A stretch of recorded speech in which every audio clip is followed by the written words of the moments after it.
All right, so welcome to astronomy, the COVID-19 method. Since we're all at home, and I'm going to flip the class again. So we are studying the sun. We briefly touched upon this at the beginning after our moon test.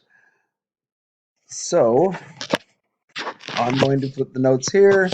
I'll give you some little Socrative online quizzes to take. I'll have them open for like the whole day. When I assign them, that gives you the whole day to sit there and take them. They're just short quizzes, basically letting me know that you watched through the notes and gives me an idea of where you stand. And then I'll have a meeting time with us, a Zoom meeting time, perhaps on Thursday where we can all get together. Or if you have questions, you can jump in the Zoom meeting and ask me questions, and I can answer them there as best as possible. It will be recorded and it'll be saved in the principal's file. So anything you say can and will be used against you in a court of law. All right, so studying the sun. Again, if you don't have Remind signups with me, sign up now because I'll also be communicating via Remind. That is these blast texts to get out to you to remind you, hey, the Socrative's open. Take your quiz or do your sundial or whatever. All right, so the first people to observe sunspots, as we discussed in class, were the early Chinese over 1,500 years ago without a telescope. They naked eye stared at them and saw them. And yeah, they probably went blind. Galileo Galilei, again, was the first person to observe sunspots, and he did go blind because he used a telescope. And he concluded the sun rotates. Sunspots moved across the sun. Yeah, staring at the sun that long, especially the telescope, burned his retina. In 1859, that's a long time ago. I wasn't even born then. The spectra of the sun determined the chemical makeup of the sun, and we found helium on the sun before we found it here on Earth through spectroscopy. Again, called helium because helios is Latin for sun. Solar telescopes are what we use to view the sun so we don't go blind. This in the picture here is a super simple solar telescope. Basically shines the sun onto a white patch there so you can look at the surface, the photosphere of the sun as it's reflected there. So you're not blinding yourself. You can see any sunspots that way. I do have a solar filter I bought with some fundraising money years ago that goes on my telescope that I like to pull out at this unit and look at the sunspots, look at the solar disk, and we can use it to look through naked eye as well. It looks like a mirror because it blocks out so much light. It's not funny, so it's safe to look through. Problem is, we're not together and we're not in the courtyard to look at the sun and use my solar filter, which is locked up at school. So, yeah, we probably won't do that till we get back. But hey, put that on the list of things to do when we get back. Again, the telescope at Kitt Peak is a huge solar observatory where the sun's light is reflected and shot down this long tube onto the floor down there where they got a huge white glossy patch on the floor they look at to observe the sun. And these guys are solar physicists, actual real solar physicists, people who study the sun. Oh, that's bold red too. We talked about this far. We got this far in class. Skylab, I told you this in class as well. These missions, when I was a wee little children, they were pretty big. They photographed the sun outside of our atmosphere, which is amazing because then you didn't get all the atmospheric interference. You got a very clear picture of the sun. And then from 62 up to 1989, we had a whole lot of satellites shot up out of our atmosphere to view the sun, to study it. Again, 1990, Ulysses was launched to view the poles. So we'd never seen the poles. We've always seen the equator because we go around the equator of the sun. We needed something to go up and orbit the sun from pole to pole. And we named it Ulysses because Ulysses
sunspots there as well.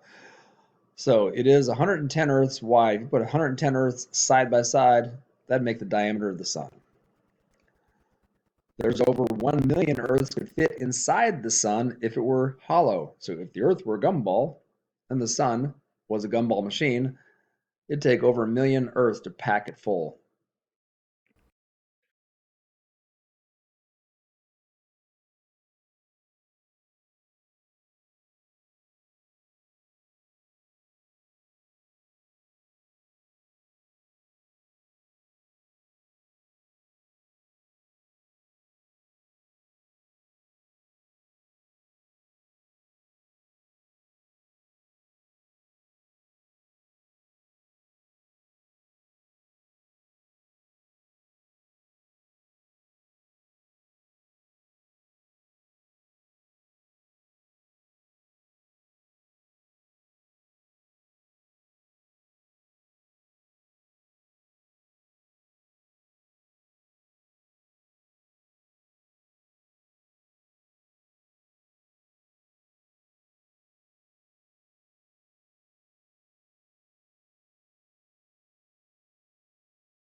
Below the convection, we have the radiation zone where it's so hot it just radiates. So it's radiating out of the core. And of course, we have the core where 4 hydrogen protons are being crunched into helium, neutrinos, positrons, and energy. And as we talked about earlier, neutrinos can only be detected deep, deep, deep in the Earth, and they basically go through and change hydrogen.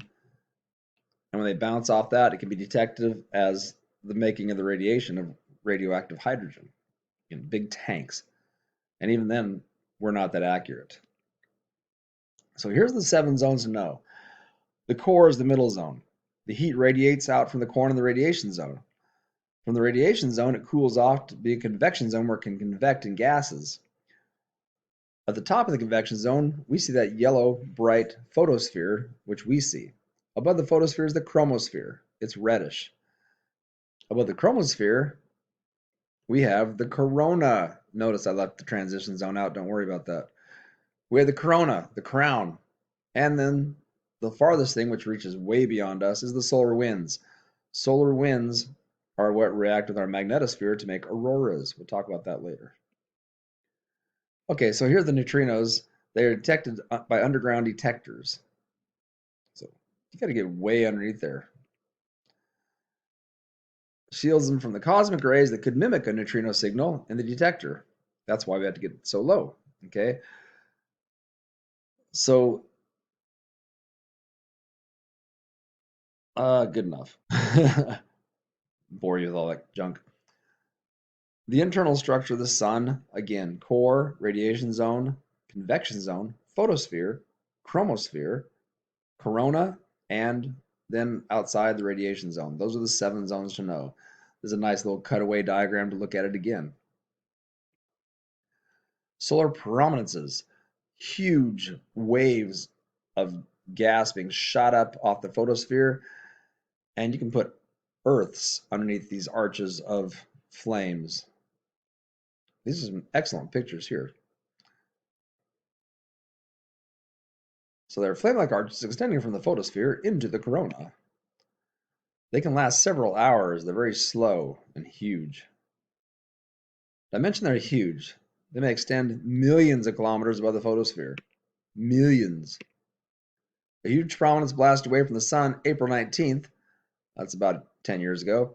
The massive tendril plasma was nearly a quarter of the diameter of the sun. That's huge. The solar SOHO snapped this picture of it. If that were aimed at Earth, that would have so much energy shot at us, it would probably cause a power outage like happened back in the 1990s in Canada when a huge solar burst came towards us and it pushed the magnetosphere far enough up north that it did overload the power plants in Canada and blew a few of those plants out. All right, sunspots are dark spots on the photosphere, and many are larger than Earth. They occur in magnetic pairs. They're dark because they're cooler than the photosphere, and they come in magnetic pairs. You notice there's a pair of big ones right there. They almost look like iron filings lined up too.